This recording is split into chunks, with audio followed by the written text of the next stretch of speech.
வணக்கம் மக்களே. இந்த வீடியோல விழுப்புரம் மாவட்டம் திருவண்ணநல்லூர்ல அமைஞ்சிருக்க ஒரு அழகான நிறைய வரலாற்று சிறப்புகளை தன்னுள் தாங்கி இன்றளவும் புதுப்பொலிவோட காட்சி தந்துகிட்டு இருக்க இந்த கோவிலை பத்தி தாங்க இந்த வீடியோல முழுசா பார்க்க போறோம். இந்த கோவில் எங்க அமைஞ்சிருக்கு, எப்படி இந்த கோவிலுக்கு வரணும், வேற என்னென்ன சிறப்புகள்லாம் இந்த கோவில்ல இருக்கு அப்படின்றதெல்லாம் இந்த வீடியோல பார்க்கலாம். இப்பதான் நம்ம வீடியோ ஃபர்ஸ்ட் டைம் பாக்குறீங்க அப்படின்னா நம்ம சேனலை சப்ஸ்கிரைப் பண்ணி வச்சுக்கோங்க. இது போன்ற நிறைய வீடியோக்களுக்கு வாங்க இப்ப இந்த திருவண்ணநல்லூர் கோவில் எங்க அமைஞ்சிருக்கு, எப்படி இந்த கோவிலுக்கு வரலாம் அப்படின்றத பார்க்கலாம். விழுப்புரம் மாவட்டத்துல தாங்க இந்த திருவண்ணநல்லூர் என்ற ஊர் இருக்கு. விழுப்புரத்துல இருந்து 22 கிலோமீட்டர் தொலைவில் இந்த திருவண்ணநல்லூர் இருக்குங்க. இதுதாங்க அந்த திருச்சி சென்னை தேசிய நெடுஞ்சாலை. நீங்க திருச்சியில இருந்து சென்னை போகும்பொழுது விழுப்புரத்துக்கு முன்னாடி இந்த அரசூர் அப்படின்ற இந்த கூட்ரோடு வரும். இதுல இருந்து நீங்க மேற்க போனீங்க அப்படின்னா ஒரு 9 கிலோமீட்டர் தொலைவில் தாங்க இந்த திருவண்ணநல்லூர் ஊர் இருக்கு. நீங்க பஸ்ல வரீங்க அப்படின்னா இங்க அரசூர்னு கேட்டாலே இங்கேயே இறக்கி விடுவாங்க. இங்க இருந்து கூட பஸ் உங்களுக்கு திருக்கோவிலூர் போற பஸ்ல எதுல ஏறினாலும் உங்களுக்கு திருவண்ணநல்லூர்ல போய் நீங்க இறங்கிடலாம். சப்போஸ் நீங்க ட்ரெயின்ல வரீங்க அப்படின்னா விழுப்புரத்துல இறங்கி அங்கிருந்து நீங்க பஸ் பிடிச்சி நீங்க இந்த திருவண்ணநல்லூர் வரலாம். விழுப்புரத்துல இருந்து டைரக்டா உங்களுக்கு இந்த ஊருக்கு பஸ் இருக்கு. இப்போ நம்ம திருவண்ணநல்லூர்ல இருக்கோங்க. இந்த திருவண்ணநல்லூர்ல இது ஒரு ஊர் உள்ள வந்துட்டோம். இதுதாங்க மார்க்கெட் ஸ்டாப். பஸ்ல வரும்போது நீங்க இங்க வந்து இறங்கிக்கலாம். இறங்கிட்டீங்கன்னா ஏதோ லெஃப்ட்ல பாருங்க ஒரு போர்டு இருக்கு இல்லைங்களா, அது வழியா நீங்க உள்ள போனீங்க அப்படின்னா இங்கிருந்து ஒரு 1/2 கிலோமீட்டர் தான் அந்த கோவில் இருக்க இடம். கார்ல வந்தீங்கன்னா காரை நீங்க உள்ளேயே கொண்டு போகலாம். ஸோ கொஞ்ச தூரம் உள்ள வந்ததுமே இந்த இடத்துல பாத்தீங்க மெய்கண்டார் கோவில் இருக்கும். இங்கேருந்து நீங்கள் லெஃப்ட் எடுத்தீங்க அப்படின்னா நேராக ஒரே ரோடு தான். லாஸ்ட் எண்டு போயிட்டு நீங்கள் ரைட் எடுத்தீங்கன்னா அந்த கோவில் தெரியும். இங்கேருந்து நீங்கள் போகும்பொழுதே அந்த கோபுரம்லாம் உங்களுக்கு தெரிய ஆரம்பிச்சிடும். இதுதாங்க அந்த கோவில் வீதி. அதோ தெரியுது பாருங்க அந்த ராஜகோபுரம். இப்போ டைம் பார்த்தீங்கன்னா மாலை 5:30 ஆகுதுங்க. சூரியனும் அஸ்தமனமாக ஆரம்பிச்சிடுச்சு. ஸோ இந்த நேரத்தில் தான் நம்ம இந்த கோவிலுக்கு வந்தோம். இந்த கோவிலை பற்றின முழு தகவல், அதாவது இந்த கோவிலினுடைய வரலாறு, இந்த கோவிலினுடைய பெயர் காரணம், இதை பற்றி எல்லாமே இந்த ஊரை சேர்ந்த சந்திரன் அப்படின்ற ஒரு ஐயா நமக்கு ரொம்ப விளக்கமாக சொன்னார். ரொம்ப சுவாரஸ்யமாக இருந்தது. இந்த வீடியோவை ஸ்கிப் பண்ணாமல் முழுசாக அப்படியே கேட்டுக்கிட்டே வாங்க. ஸ்கிப் பண்ணாமல் பாருங்கள், அப்போ தான் ரொம்ப சுவாரஸ்யமாக இருக்கும். கோவில் வந்து 7ஆவது நூற்றாண்டு கோயில். சுந்தரரை ஆட்கொண்ட தலம். திருஞான சம்பந்தர், திருநாவுக்கரசர், மாணிக்கவாசகர், சுந்தரமூர்த்தி சாமிகள் 4 பேர் சமயக்குறவர்கள்னு சொல்லுவாங்க. அதில் சுந்தரமூர்த்தி நாயனாரை தடுத்து ஆட்கொண்டு இறை உலகுக்கு கொண்டு வந்த இடம் இதுதான். சுந்தரர் பிறந்தது இந்த பக்கம் ஒரு 13 கிலோமீட்டரில் திருநாவலூர்னு ஒரு ஊர். அங்கேருந்து வளர்ப்பு பிள்ளையாக அந்த பகுதியை, அதாவது ஆரம்பத்திலேருந்து உங்களுக்கு சொல்லிடுறேன். சுந்தரர் என்பவர் ஆதி நாளையில் இறைவனுக்கு அணுக்க தொண்டராக இருக்கிறார். கைலாயத்தில் அணுக்க தொண்டர்னா மந்திரிக்கு பியெல்லாம் சொல்கிற பார்த்தீங்கன்னா அப்படி இறைவனுக்கு விபூதி உத்திராட்ச மாலையில் எடுத்து கொடுக்கக்கூடிய பணிகளை சுந்தரர் பண்ணிக்கிட்டு இருக்கார்.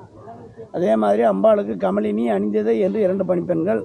அவங்க தினசரி நந்தவனம் போக வேண்டியது, மலர் பறிக்க வேண்டியது, மாலை கட்டி கொடுக்கக்கூடிய பணிகளை அவங்க பண்ணிக்கிட்டு இருக்காங்க. ஒரு நாள் காலையில் சுந்தரர் நந்தவனத்து பக்கம் போகிறார். அதற்கு முன்னதாக பணிப்பெண்கள் அங்கே மலர் எடுத்துக்கிட்டு இருக்காங்க. மலர் எடுத்துக்கிட்டு இருக்கக்கூடிய பணிப்பெண்களை சுந்தரர் பார்த்தார். சுந்தரரே பணிப்பெண்கள் பார்த்தார்கள். இந்த 3 பேருடைய மனதும் ஒரு மனதாகி ஒருவருக்கொருவர் மனதை பறிகொடுக்க ஆரம்பித்தார்கள். இதன் காரணமாக அவர்கள் மேற்கொண்ட பணியின் மீது காலதாமதமாகுது. காலதாமதமாகி இறைவன்கிட்ட போகும்போது இறைவனுக்கு தெரிய வருகிறது காலதாமதத்துக்கு என்ன காரணம். இறைவன் பார்த்தார், சுந்தரா வா, இங்க உனக்கோ திருமண ஆசை வந்து போச்சு. ஆனால் தான் உன்னுடைய எண்ணத்தை, உன்னுடைய மனதை பிற மாதர் மேல் செலுத்த விடுகிற, அதுக்கு தகுந்த இடம் இது அல்ல. அதனால் என்ன பண்ணுறீங்க, நீ 3 பேருமே போய் மண்ணுலகத்தில் பிறந்து இன்பத்துன்பத்தெல்லாம் அனுபவிச்சு அதன் பிறகு என்னை வந்து சேர கடவுள் போங்கன்னு கட்டளையிடுறார். இறைவா, கடவுளே, ஆண்டவா, நாங்கள் இப்படி உங்களுக்கு பல்லாண்டு காலமாக சேவை பண்ணிட்டு இருந்தோமே. மண்ணுலகத்தில் பார்த்தீங்கன்னா இந்த மாதிரி ஆணவம், கண்மம், மாயை அப்படின்னு சொல்லுவாங்களே, அப்படிப்பட்ட அந்த மும்மடங்களில் சிக்கி நாங்கள் அழிய நேரிடுமே ஐயா. அப்படி நாங்கள் ஏதேனும் மண்ணுலகத்தில் வழி தடுவாருக்கிற போது நீங்கள் எங்களை தடுத்தாற் கொள்ள வேண்டிய இறைவான சுந்தர இறைவன்கிட்ட கேட்டுக்கிறார். அப்போவே கைலாயத்தில் சரியாப்பா அப்படி ஆகட்டும் அப்படின்னு சொல்லி இறைவனுடைய கட்டளைப்படி இங்கே இந்த பக்கம் 13 கிலோமீட்டர் தூரத்தில் திருநாவலூர்னு இருக்குது. அந்த திருநாவலூரில் சடையனார் இசைஞானியார் என்ற சைவ அந்தனர் குடும்பத்தில் பிள்ளையாக பிறக்கிறார். பிள்ளையாக பிறந்து வளர்கிற போது அவருடைய பேர் நம்பி, அவருடைய பாட்டனாருடைய பேர் ஆரூரன். நம்பி ஆரூரன் அப்படின்ற பேரில் அந்த குழந்தை பிறந்து விளையாடிக்கிட்டு இருக்கு. ஒரு 2-3 வயசு பருவத்தில் தேர்வுல சின்னதாக தேர் உருட்டி விளையாடுது குழந்தை. அந்த பகுதியில் நரசிங்க முனையரையர் அப்படின்னு ஒரு குறுநில மன்னன் ஆண்டுக்கிட்டு இருக்கான். அவனுக்கும் குழந்தை பாக்கியம் கிடையாது. எப்பவும் போகிற மாதிரி ஒவ்வொரு நாள் வீதி வளம் போகிறான். வீதி வளம் போகும்போது இந்த குழந்தை அவனுக்கு முன்னாடி சின்னதாக தேர் உருட்டி விளையாடுது. இந்த குழந்தைய தூரத்துலேருந்தே பார்த்த ராஜாவுக்கு என்னாச்சுன்னா தூக்கி வாரி போட்ட மாதிரி ஒரு இன்ப அதிர்ச்சி ஏற்பட்டு போகுது. இன்னும் இந்த குழந்தை இவ்வளோ பொலிவோட, இவ்வளோ அழகாட, இவ்வளோ சீரும் சிறப்பாக இருக்கே, இந்த குழந்தைய பார்த்தா நமக்கோ குழந்தை இல்லையே, இந்த குழந்தைய நம்ம தத்து பிள்ளை எடுத்து வளர்த்தா தேவலான்னு ஒரு ஆசை வந்து போச்சு. ஓடி போனால் குழந்தைய தூக்கினா வச்சு முகம்தான் முத்தமிட்டான். இந்த குழந்தைய தூக்கிக்கிட்டே அந்த குழந்தைய பார்த்தவங்க யாருன்னு அந்த வீட்டுக்கு போயிட்டான். அந்த வீட்டுக்கு போய் ஐயா எனக்கு இந்த மாதிரி பிள்ளை பேர் இல்லாத காரணத்தால் இந்த குழந்தைய பார்த்த உடனே என்னை மீறி ஒரு இன்பமான ஒரு சந்தோஷம் வந்து போச்சு. இந்த குழந்தைய நான் தத்து பிள்ளை எடுத்து வளர்க்கலான்னு ஆசைப்பட்டு உங்ககிட்ட சம்மதம் கேட்டு வாங்கி வளரணும் வந்தேன் ஐயா அப்படின்னாங்க. ஒரு ராஜாவே நம்ம வீடு தேடி வந்து கேட்கும்போது நம்ம இல்லைன்னு மறுக்குவானு சொல்லி ஐயா உங்கள் என்னப்படியாக ஆகட்டும்னு அவங்க சொல்ல கைலாயத்தில் சுந்தரனாக இருந்தவர் நம்பி ஆர்வனாக இருந்தவர் இவர் இந்த நரசிங்கமனையர் என்ற ராஜா கொண்டு வந்து சேரும்பாரும் செல்வாக்கோட அந்தணர்களுக்குரிய அம்சத்தோடு வளர்த்து வந்தார். நம்பி ஆர்வன் வளர்ந்த திடகாத்திரமான ஆளாக போயிட்டான். அப்போ அந்த ராஜா பார்த்தார், நம்பி வளர்ந்த நல்ல மாதிரி ஆளாயிட்டான். இந்த நேரத்தில் மண்ணுலக வழக்கப்படி அவனுக்கு நம்ம ஒரு பொண்ணை பார்த்து கல்யாணம் பண்ணால் நல்லது அப்படின்னு ஒரு எண்ணம் இந்த ராஜாவுக்கு வந்தது. என்னதான் நம்ம வளர்ப்பு தந்தையாக இருந்தாலும் இவனை பெற்றவங்க இந்த ஊரில் இருக்கிறாங்க, அவங்களுக்கு தெரியாது நாம் அந்த காரியத்தை பண்ணக்கூடாது, அவங்களுக்கு இந்த விபரத்தை சொல்லி அவங்கள அதில் ஈடுபடுத்தணும் அப்படின்னு சொல்லி எண்ணத்தோட அந்த சடையனார் இசைஞானியாரை தேடி போய் மீண்டும் ராஜா சொல்கிறார், ஐயா அந்த மாதிரி நம்பி வளர்ந்து நல்ல மாதிரி ஆளாயிட்டான், மண்ணுலக வழக்கப்படி நம்ம ஒரு பொண்ணை பார்த்தா அவனுக்கு இந்த நேரத்தில் திருமணம் பண்ணால் நல்லதுன்னு ஒரு எண்ணம் வந்து மனசில். அது நீங்கள் தானே முன்னிருந்து செய்யணும், நீங்கள் எல்லாம் பரவாயில்ல, இங்கே இருக்கும்போது நீங்கள் தான் பண்ணணுன்ற எண்ணத்துக்காக உங்கள்கிட்ட சொல்ல வந்தேன் என்னார். ஐயா சரியான நேரத்தில் உங்களுக்கு சரியான எண்ணம் வந்திருக்கு, ரொம்பவும் சந்தோஷம், தாராளமாக அவனுக்கு திருமணம் பண்ணலாங்கன்னு சம்மதம் சொன்னாங்க. சரி அப்படின்னா வாங்க போட்டு பொண்ணு பார்க்கலாம் அப்படின்னு சொல்லி இந்த பக்கம் ஒரு 20 கிலோமீட்டர் தூரத்தில் உங்களுக்கு நீங்கள் கொண்டுட்டு வரீங்கல்ல ஆனத்தூருக்கு அந்த பக்கமும் புதுப்பேட்டைக்கு இந்த பக்கமும் வரும். அந்த புத்தூர் மனம் தவிர்ந்த புத்தூர்னாங்க, மனம் தவிர்ந்த புத்தூர்னு சொன்னாங்க. மணப்புத்தூர்னு இப்போ சொல்லிக்கிட்டு இருக்காங்க. வரலாற்று பெயர் புத்தூர் மட்டுமே, வரலாற்று பெயர் புத்தூர். புத்தூரில் சடங்கவி சிவாச்சாரியார் என்பவருடைய பொண்ணு கமலஞான பூங்கோதை அப்படின்னு ஒரு பொண்ணு. எல்லா விஷயங்களும் ஆச்சார அனுபவங்களோட வளர்ந்து கற்று தெரிஞ்சு சுத்தமான நல்ல பொண்ணு. இந்த பொண்ணு இந்த மாதிரிப்பட்ட பொண்ணுன்றதை பலராலும் சொல்ல கேள்விப்பட்ட மன்னன் அந்த வீட்டுக்கு பொண்ணு பார்க்க போகிறான் எல்லாரையும் கூட்டுக்கிட்டு. எல்லோரும் போய் பொண்ணு பார்த்தாங்க. பார்த்தவங்களுக்கெல்லாம் பொண்ணு பிடிச்சி போச்சு. பொண்ணு பிடிச்சி போனதும் வைதிக முறைப்படி அந்த திருமணத்துக்கு உண்டான விவரங்களெல்லாம் பேசி திருமணத்துக்காக நாள் குறிக்கப்பட்டது. அந்த திருமண நாளும் வந்தது. வேதியர்கள் எல்லாம் மந்திரம் ஓதி தாலி எடுத்து நம்பி கையில் கொடுத்தாங்க. நம்பி அந்த கமலகாயான பூங்கோத கழுத்தில் கட்ட போகிறான். எங்கள் பொண்ணு வீட்லேயே நடக்குது. பூங்கோத கழுத்தில் இவங்க தாலியை கட்ட போகிறான். இறைவன் பார்த்தார், கமலினி அணிந்ததை என்ற பணிப்பெண்கள் மேலே இவங்க ஆசைப்பட்டான். அதனால் அவங்களையும் மண்ணுலகத்தில் பிறக்க வச்சுருக்கோம். பறவை நாச்சியார்ன்ற பேரில் திருவாரூர்லையும் சங்கிலி நாச்சியார்ன்ற பேரில் திருவொற்றிலையும் வளர்ந்துக்கிட்டு இருக்காங்க. அவங்கள திருமணம் முடிக்கிறதுக்கு பதிலாக அவன் வேரில் அனுபவிக்கிட்டு இருக்கான். விடக்கூடாது. இவனை வச்சு தான் நாட்டில் நம்ம தமிழை வளர்க்கணும், இவனை வச்சு தான் நாட்டில் நம்ம சைவத்தையே வளர்க்கணும். அதனால் என்ன பண்ணாருன்னா வயதான சிவனடியாராக தாடி சடமுடியோட கழுத்தில் ருத்ராட்சி மாலை போட்டுக்கிட்டு கையில் கோல் ஒன்று பண்ணிக்கிட்டு காலில் மிதியடின்ற பாதபுரோட மாட்டிக்கிட்டு திருமணம் நடக்கக்கூடிய இடத்துக்குள்ள நுழையிறார். இந்த மாப்பிள்ளையாக பூங்கோத காலத்தில் தாலியை கட்ட போகிறான். போகும்போதே என்ன பண்ணாருன்னா நிறுத்துன்னு குரல் கொடுத்துட்டு உள்ளே போனார். என்னடா தாலி கட்ட போகிற நேரத்தில் எவ்வளோ அவசரமாக நிறுத்துன்னு சொல்கிறேன்னு சொல்லி எல்லா வேலையும் அப்படியே போட்டுவிட்டு எந்த பக்கம் குரல் வந்தோ அப்படி திரும்பி பார்க்க ஆரம்பித்தாங்களாம். பார்க்கும்போதே மெய் மறந்து கையெடுத்துக்க முடியும் போல தெரியுது. அப்படிப்பட்ட ஒரு வயதான சிவனடியார் படுத்த படம் பார்த்தாங்க பெரியவங்களாம். ஐயா பெரியவரே, உங்களை பார்க்கும்போதே மெய் மறந்து கும்பிடணும் போல தெரியுது. அப்படிப்பட்ட பெரியவராக இருக்கிற நீங்கள் உங்களுக்கு நாங்கள் எதுவும் சொல்லி தெரிய வேண்டிய அவசியம் இல்லை. கல்யாணம் பண்ணுறது ஒரு 1000 காலத்து பயிருன்னு சொல்லுவாங்க. தாலி கட்ட போகிற நேரத்தில் அப்படி அவசரமாக நிறுத்துன்னு சொல்லி நடக்க வேண்டிய நல்ல காரியத்தையே தடுத்து நிறுத்திப்பீங்களா ஐயா, எல்லாம் நியாயமா அப்படின்னாங்க. ஐயா அது மனக்கோலத்தில் உட்காந்துருக்கான் பாரு, அவனுக்கு எனக்கும் ஒரு வழக்கு இருக்குது, அந்த வழக்கை முடிச்சுட்டு அவன் திருமணம் பண்ணிக்கிட்டான், நான் வேணான்னு சொல்லலைன்னார். பார்த்தாங்க பெரியவங்க, ஐயா பெரியவரே நீங்களும் ஒரு அந்தனராக இருக்கீங்க, இந்த மாப்பிள்ளையும் ஒரு அந்தனர் தான். அந்தனருக்கு அந்தனர் வழக்கு என்பது உலகத்திலேயே பழக்கம் கிடையாது. நீங்கள் சொல்கிறதெல்லாம் விசித்திரமாக இருக்க பெரியவரே, எல்லாம் நியாயமா நாங்கள் இல்லை அதற்கான மாப்பிள்ளை அவன் என்னோட அடிமை, இவனே அடிமைன்னு போய் இவன் எப்படி ஒரு பொண்ணை அடிமைப்படுத்த விடுவேன், நான் விடமாட்டேன்றார். என்ன பெரியவரை வழக்கு நீங்கள் உலகத்தில் பழக்கம் இல்லைன்னோ உடைய அடிமைன்னு நீங்கள் எதோ பேசுகிறீங்க. அடிமைனா எப்படிங்க அடிமை, எந்த ஆதாரத்தை வச்சுங்க அடிமைன்னு சொல்கிறீங்க? அவன் பாட்டை எழுதி கொடுத்த அடிமை ஓலையாங்கிட்ட இருக்குங்க, அந்த ஓலையை பார்த்து தாங்க நான் சொல்கிறேன்னார். என்ன அடிமை ஓலையா? அடிமைன்னு நாங்கள் கேள்விப்பட்டிருக்கோம், அடிமை ஓலைன்னு கேள்விப்பட்டதும் கிடையாது, பார்த்ததும் கிடையாது. அடிமை ஓலைன்னா எப்படி இருக்கும், கொண்டாங்க பார்ப்போம்னாங்க. தாலி கட்ட போகிற நேரத்தில் கல்யாணம் நின்று போச்சு வேகத்திலையும் எரிச்சல்லையும் கோபத்திலையும் இருக்கான் அந்த மாப்பிள்ளை. இவன் என்ன அவன் பித்து பிடிச்சோனா இல்லை பேய் பிடிச்சோனா, இவனெல்லாம் உள்ளே விட்டுப்படிலாம் பண்ணிக்கிட்டு இருக்கீங்களே, திட்டாக மாட்டோம் மனசில் பட்டதெல்லாம். பெரியவங்க கேட்டாங்களேன்னு இந்த பெரிய ஒரு ஓலைச்சுவடி எடுத்து கொடுத்தாரு சிவனடியார். அதை அவங்க வாங்குறதுல எழுந்தா மாப்பிள்ளை வெடுக்கணும் பிடுங்கனா கீழ்ச்சா எரிஞ்ச ஹோமகுண்டத்துக்குள்ளே போட்டு எரிய வச்சுக்கிட்டோம். ஐயோ பார்த்தீங்களா இவ்வளோ பெரிய சபையில் இவ்வளோ பெரியவங்க மத்தியில் இந்த ஓலைச்சுவடியை பார்த்தா எனக்கு ஒரு நியாயம் கிடைக்கும், நல்லது கிடைக்கும்னு எதிர்பார்த்தனே. இந்த ஓலைச்சுவடிக்கு வந்த கதியை பார்த்தீங்களா? ஐயோ இவ்வளோ பேர் மத்தியிலேயே அந்த ஓலைச்சுவடிக்கு எந்த கதின்னா என்ன கொஞ்ச நேரத்தில் எனக்கு எந்த கதி நடக்குமோ இந்த இடத்துல இப்படிலாம் இருக்கும்போது எனக்கு நியாயம் மட்டும் என்னென்னங்க கிடைச்சிட போகுது. எனக்கு உண்மையிலேயே நியாயம் இந்த ஊரில் கிடைக்காது. நீங்கள் உண்மையிலேயே எனக்கு நியாயம் சொல்லணும்னா என் ஊருக்கு வந்து பேசுங்க. இங்கே எனக்கு நியாயம் கிடைக்காது, நியாயம் வேணான்னாரு பெரியவர். அன்றைக்கி இருந்த பஞ்சாயத்தார் பார்க்குறாங்க, சிந்திக்கிறாங்க. என்னடா பெரியவர் ஓலைச்சுவடி வச்சுக்கிறோன்னு சொன்னார். கொண்டாடுன்னு நாம் கேட்டோம். நாம் வாங்குறதுக்கு முன்னே இவன் வாங்கினது தப்பு. வாங்கினோம் படிச்சிருக்கணும், இல்லை நம்மகிட்ட கொடுக்கணும். ரெண்டுமே பண்ணாத கிழிச்சி எரிச்சு விட்டான். அந்த பெரியவங்க நாம் கேட்கலாம், அவர் கொடுக்க போகிறதில்ல. அந்த ஓலைச்சுவடியை நாம் கேட்டதாக கொடுத்தாரு, இவன் வாங்கி எரிச்சு தப்பு. நம்ம பெரியவர் கட்டுப்பட்டு பதில் சொல்லி ஆகணும். ஐயா பெரியவரே, உங்கள் வழக்க உங்கள் ஊர்லேயே போய் பேசுவோங்க. எதுங்க நம்ம ஊர் இதோ பக்கத்தில் இருக்க திருவண்ணைநல்லூர் வாங்கன்னு சொல்லி அந்த மணப்பெண் உள்பட அங்கேருந்து குழாமெல்லாம் நேராக எல்லோரும் இங்கே நடந்து வந்துடுறாங்க. இறைவனே சிவனடியார் வடிவத்தில் போய் தெருவா மனித அதாவது மறையவர்களையும் பெரியவர்களையும் ஒன்று சேர்த்து மீண்டும் சபை கூடுது மண்டபத்தில். சபை கூடன்னு பார்த்து கேட்டாங்க, ஐயா பெரியவரை நீங்கள் ஏதோ ஒரு வழக்கு சொன்னீங்களே, என்னங்க உங்கள் வழக்குன்னாங்க. அதோ மணக்கோலத்தில் உட்காந்துருக்கேன்னா அவன் என்னோட அடிமன்னார். மீண்டும் என்னங்க எந்த நேரம் பார்த்தாலும் அடிமை அடிமை அடிமைன்னு இப்படியே சொல்லிக்கிட்டு இருக்கீங்க. அடிமைன்னா எந்த விதத்துலங்க அடிமை? அக்கம் பக்கம் போனாங்கன்னா யாரோ 4 பேர் கூப்பிடுங்க. 4 பேர் வந்து ஆமாங்க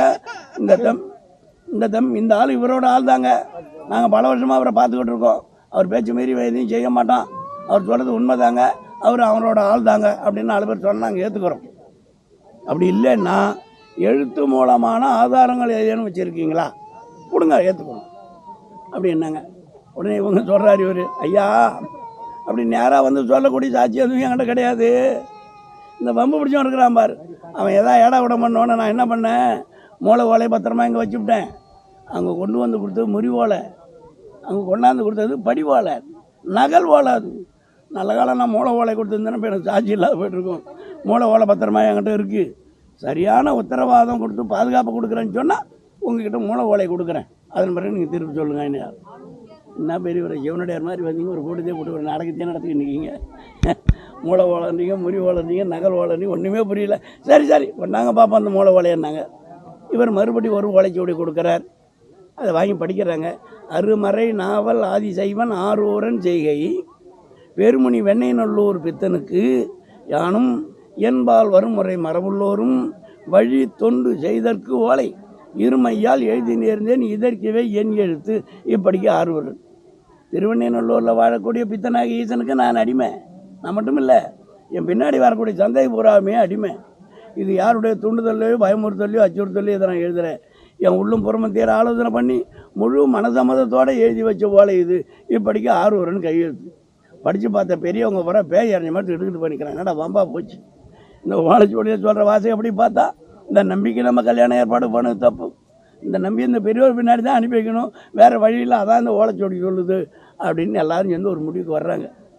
அந்த காலத்தில் அந்த 7ஆம் நூற்றாண்டு காலத்தில் ஒரு பெரியவர் என்ன பண்ணிடுறாரு, என்னங்க இந்த மாப்பிள்ளை இருக்கானா அவன் அப்பனை தான் அவன் பார்த்துருப்பான், அவன் பாட்டனை இவன் பார்த்தே இருக்க மாட்டான். இந்த ஓலை அவங்க பாட்டம் எழுதினாருன்னு இவர் சொல்கிறாரு.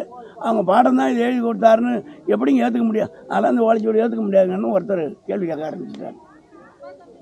ஐயோ என்ன பண்ணுறது ஒன்றுமே புரியலையே, நம்ம என்ன பண்ணுறது தவிக்கிறாங்க, ஒன்றும் புரியல. உடனே இந்த சிவனடியார் சொல்கிறார், ஏங்க அவன் பாட்டம் ஆடுற ஊருக்கு ஆள் அனுப்புங்க, இந்த ஓலைச்சுவடி மாதிரி இன்னும் எவ்வளோ ஓலைச்சுவடி எழுதியிருப்பார், எல்லா ஓலைச்சுவடியும் மூட்டை கட்டி கொண்டு வாங்க, இதையும் அதையும் வச்சு ஒப்பிட்டு பாருங்கள், உண்மை எதுவும் பொய் எதுவும் தெரிஞ்சு போகுதுன்னார். அதோட அப்படி செய்யலாமே அப்படின்னு சொல்லி எவ்வளோ ஆட்களை அனுப்புனாங்க. ஆரூரன் எழுதி எல்லா ஓலைச்சுவடியில் மூட்டை கட்டி கொண்டு வந்தாங்க, இதையும் அதையும் வச்சு ஒப்பிட்டு பார்த்தாங்க. கடுகளவு அணு அளவு கூட தப்பு எதுவும் கிடையாது. வரிக்கு வரி, வார்த்தைக்கு வார்த்தை, எழுத்துக்கு எழுத்து எல்லாம் சுத்தமாக இருக்குது. எல்லாம் சுத்தமாக இருக்க காரணத்தால் இந்த ஓலைச்சுவடி உண்மை. இந்த ஓலைச்சுவடி உண்மைன்னா அதில் சொல்லியிருக்கக்கூடிய வாசகங்களும் உண்மை. அதனால் நம்பி உனக்கு நாங்கள் கல்யாணம் ஏற்பாடு பண்ண தப்புப்பா, இந்த பெரியவர் பின்னாடி தான்ப்பா நீ போகணும், அவர் சொல்லக்கூடிய பேச்சை கேட்டு நீ உன்னோட வாழ்நாளை நடத்திக்கணும்பா, இது தான்ப்பா இந்த சபையோட தீர்ப்புன்னு தீர்ப்பை சொன்னாங்க பெரியவங்க. தீர்ப்பை சொன்ன அந்த பெரியவங்க, ஐயா பெரியவரே நாங்கள் இந்த ஊரில் பிறந்து வளர்ந்து வாழ்ந்து இவ்வளோ நாளாக இருக்கோம், இது வரைக்கும் உங்களை நாங்கள் பார்த்ததே கிடையாது, நீ இந்த ஊருன்னு சொல்லி ஒரு பெரிய கூட்டத்தையே கூட்டி ஒரு நாடகத்தையே நடத்தி முடிச்சு விட்டீங்க, உங்கள் வீடு எங்கே இருக்குது முதல்ல அது காட்டுங்க பார்ப்போம்னார். இவர் தான் கடவுள் ஆச்சா. ஐயா உங்களை எல்லாருமே நான் தினமும் பார்த்துக்கிட்டு இருக்கேன் ஐயா, என்ன போய் பார்க்கலன்றீங்களே? இல்லை உங்கள் வீட்டை முதல்ல காட்டுங்க பார்ப்போம்னார். சரி வாங்க காட்டுறேன். அங்கேருந்து கூட்டிகிட்டு வந்தார். வர வாசற்படிக்கு போனார், போட்டிருந்த பாதக்குரட்டை கேட்டு கீழே விட்டார், உள்ளே போனார், மறைஞ்சு போயிட்டார்.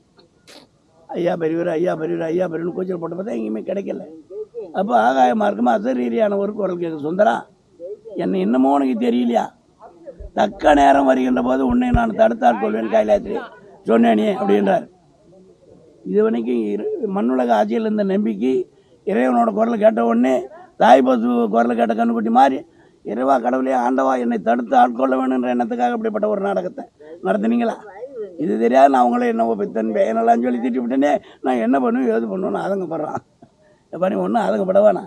கைலாயத்தில் நீ என்ன தொண்டுகளை பண்ணியிருந்தியோ அதே தொண்டுகள் தான் எல்லா தலங்களுக்கும் போய் என்னோட பெரும்புகழை நீ தமிழில் பாடணும், அதான் உன்னோட வேலைன்னார். என்னங்க கண்ணை கட்டி காட்டு விட்ட மாதிரி எனக்கு ஒன்றுமே புரியல. என்னை போய் பாடுன்னு சொன்னால் என்னென்னங்க பாடுதுன்னார். என்னப்பா கல்யாண ஆரம்பத்தில் பார்த்து போய் என்ன பித்தன் பேன்னு சொல்லி திட்டுனியாப்பா, பித்தான்ற வார்த்தையை முதலடியை வச்சு பாடுப்பா வரும்னார்.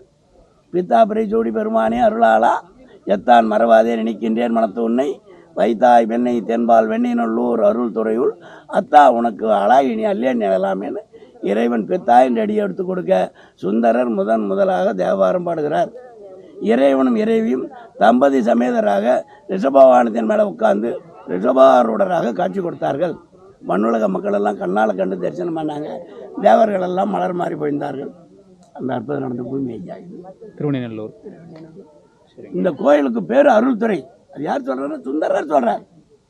வெண்ணிநல்லூர் அருள் துறையுள் வைத்தாய் உனக்கு ஆளாகினாலே உனக்கு பணியோட சேர்த்து எனக்கு வேற என்ன வேலை இருக்கு, அதான் என்னோட வேலை அப்படின்னு சொல்லி பாடுறாரு. இந்த கோயில் ஒரு இடத்துல பூங்கோயில், மாடக்கோயில், ஆலக்கோயில் அப்படி பல பேர் உண்டு. ஒரு கோயிலுக்கெல்லாம் இந்த கோயிலுக்கு அருள் துறைன்னு பேர், சுந்தரர் வச்ச பேருங்க ஐயா. பின்னாளில் பறவை நாச்சியாரையும் சங்கிலி நாச்சியாரும் இறைவனே தூதாக இருந்து திருமணம் முடிச்சு வைக்கிறார்.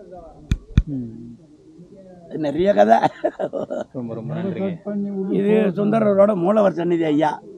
என்னென்ன சன்னதிங்க இருக்குங்க? சுந்தரருடைய மூலவர் சன்னதி. இந்த மண்டபம் வந்து இறைவனுக்கும் சுந்தரனுக்கும் வழக்கு தீர்த்த மண்டபம், வழக்கு உரைத்த மண்டபம் ரெண்டையும் சொல்லுவாங்க. இந்த இறைவனுக்கு வழக்கு தீர்த்த இடம்ன்றதால இங்கே வந்து பிராது விண்ணப்பம் போகிறதுன்னு ஒரு ஐதீகம் இப்போ நடந்துக்கிட்டு இருக்கு. அது எப்படிங்க? அங்கே வந்து சிவனுடையார் வடிவத்தில் இறைவன் நிற்பார், மணக்கோலத்தில் சுந்தரர் நிற்பார், வாதாடீஸ்வரர்னு ஒரு சாமி அங்கே இருக்குது, பிராது பெட்டின்னு ஒரு கண்ணாடி பெட்டி இருக்கும் அங்கே. அதுக்குண்டான மனு வந்து அர்ச்சகர் கையில் இருக்குது. குறை இல்லாமல் கோரிக்கை இல்லாமல் கோயிலுக்கு வரவங்க பெரும்பாலும் கிடையாது. 100% பேருக்கு குறை, ஏதாரும் ஒரு குறை. இறைவா கடவுளே ஆண்டவா எனக்கு இந்த மாதிரி ஒரு குறை இருக்குது, எனக்கு அந்த குறையை முடிச்சு கொடு இறைவா அப்படின்னு சொல்லி 151 ரூபா காணிக்க கொடுத்து அந்த மனுவை வாங்கி உங்களுடைய முழு விலாசத்தில் எழுதி நீங்கள் எந்த குறையை இறைவன்கிட்ட கேட்குறீங்களோ அந்த குறையை உங்கள் கையால் அந்த பேப்பரில் எழுதி மடித்து அந்த இறைவன் பெயருக்கு ஒரு அர்ச்சனையை பண்ணி அந்த பிராது பெட்டிக்குள்ளே மடித்து போடணும். அப்படி போட்டிங்கன்னா அடுத்து வரக்கூடிய 90 நாளைக்குள்ளே நீங்கள் கேட்ட பிரச்சனைகளுக்கு உண்டான பலன் என்பது கிடைக்குது. அப்படி கிடச்சி போச்சுன்னா மறுபடியும் கோயிலுக்கு வந்து இறைவா உன்னோட இடத்துல வேண்டிய பிரார்த்தனை பண்ணி மனு பண்ணிட்டு போனேன், எனக்கு அந்த வேலை நல்ல மாதிரியாக முடிஞ்சது ஐயா, ரொம்பவும் சந்தோஷம் அப்படின்னு சொல்லி மறுபடியும் ஒரு மனு போடணும். அதுதான் ஐதீகம். முன்னாடி போகிறது வேண்டுதல் என்ற பிரார்த்தனை மனு, ரெண்டாவது போகிறது வாபஸ் என்கிற நன்றி தெரிவிக்கும் மனு. அது எப்போங்க நடக்குது? தினசரி காலையில் 6 மணிலேருந்து சாயந்தரம் 6க்குள்ளே போடணும். ஒவ்வொரு நாளும் நடக்குது? ஒவ்வொரு நாளும் போடலாம். இன்னைக்கும் இப்போ தான் மனு போட்டு போகிற கும்பல், வெளியூர் கும்பல் மனு போட்டு போகிறாங்க. 6க்குள்ளே போடணும்.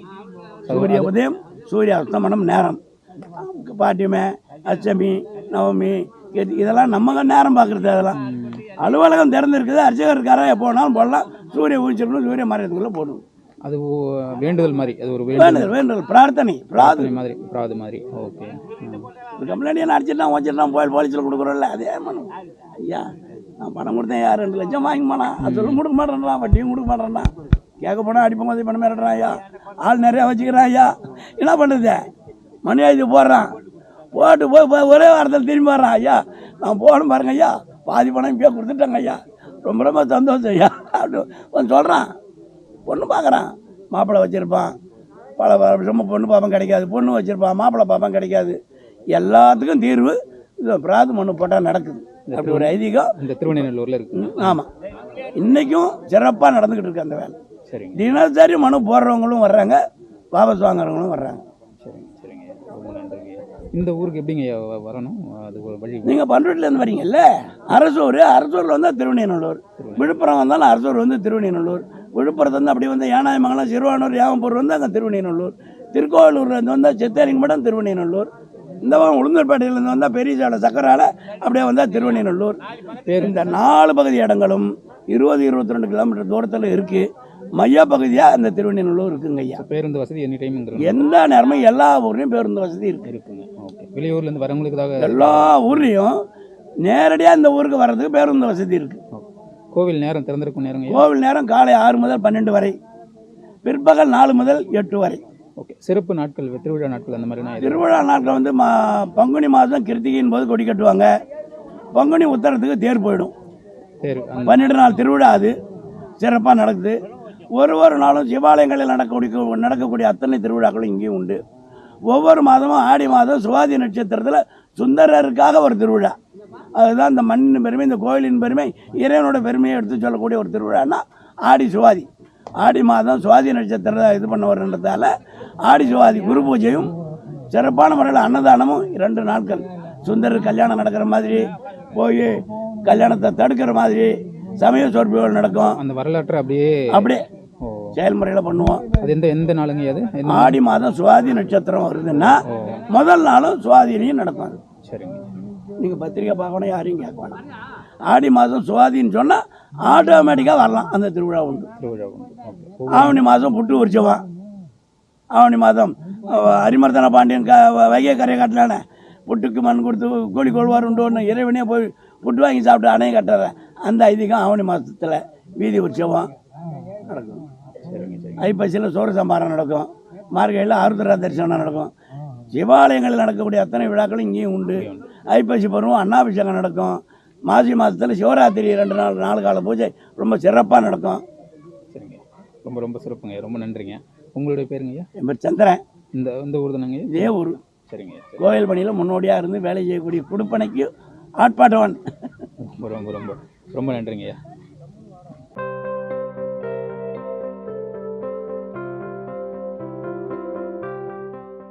ஐயா பேசுனதை கேட்டிருப்பீங்க. இந்த கோவிலை பற்றின முழு தகவலும் உங்களுக்கு தெரிஞ்சிருக்கும். வாய்ப்பு கிடைச்சா இந்த கோவிலுக்கு ஒரு தடவை வந்து இந்த சிவனை தரிசனம் பண்ணிட்டு போங்க. வரும்பொழுது மறக்காம உங்களுடைய குறைகளை மனுவா எழுதி எடுத்துட்டு வாங்க. இந்த கோவிலில் மனு எழுதி போட்டு வேண்டிக்கிற மாதிரியான ஒரு வழிபாட்டு முறை எங்க இருக்கு. இந்த வீடியோ பிடிச்சிருந்ததுன்னா ஒரு லைக் பண்ணிட்டு உங்க நண்பர்களுக்கும் ஷேர் பண்ணுங்க. மறக்காம நம்ம வில்லேஜ் ஊர்வலம் சேனலை சப்ஸ்கிரைப் பண்ணி வச்சுக்கோங்க. மீண்டும் அடுத்த ஒரு நல்ல வீடியோல சந்திக்கலாம் மக்களே. நன்றி.